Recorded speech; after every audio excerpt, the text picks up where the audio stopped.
வாழ்க வையகம், வாழ்க வையகம், வாழ்க வளமுடன்.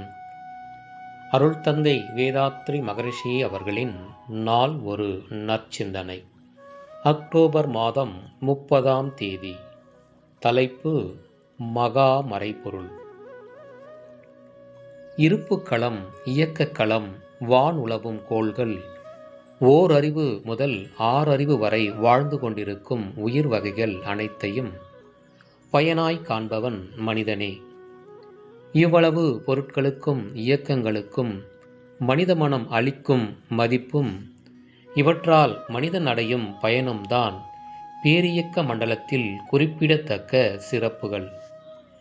இத்தகைய மதிப்பு வாய்ந்த மனதின் சிறப்பு அவன் கருமையத்தின் வளமே அன்றி வேறு எது?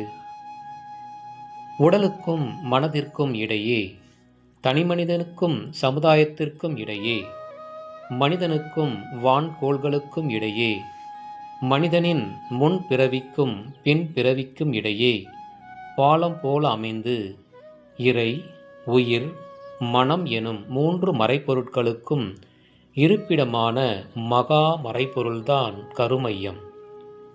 இத்தகைய மதிப்பு வாய்ந்த பேரியக்க மண்டல இரகசிய மையத்தின் பெருமதிப்பை உணரக்கூடியவன் மனிதனே. இந்த கருமையத்தை தூய்மையாகவும் வளமாகவும் வைத்து கொள்ள அறிந்தவன், அதற்கு ஏற்ற தகுதி பெற்றவன் மனிதனே. வேதங்கள், மதங்கள், இலக்கியங்கள், சமுதாய நல நோக்கமுடையோர் அனைவரும் கூறும் போதனைகள் அனைத்தும் மறைமுகமாக கருமைய தூய்மையே ஆகும். அருள் தந்தை அவர்கள் வாழ்க வளமுடன்.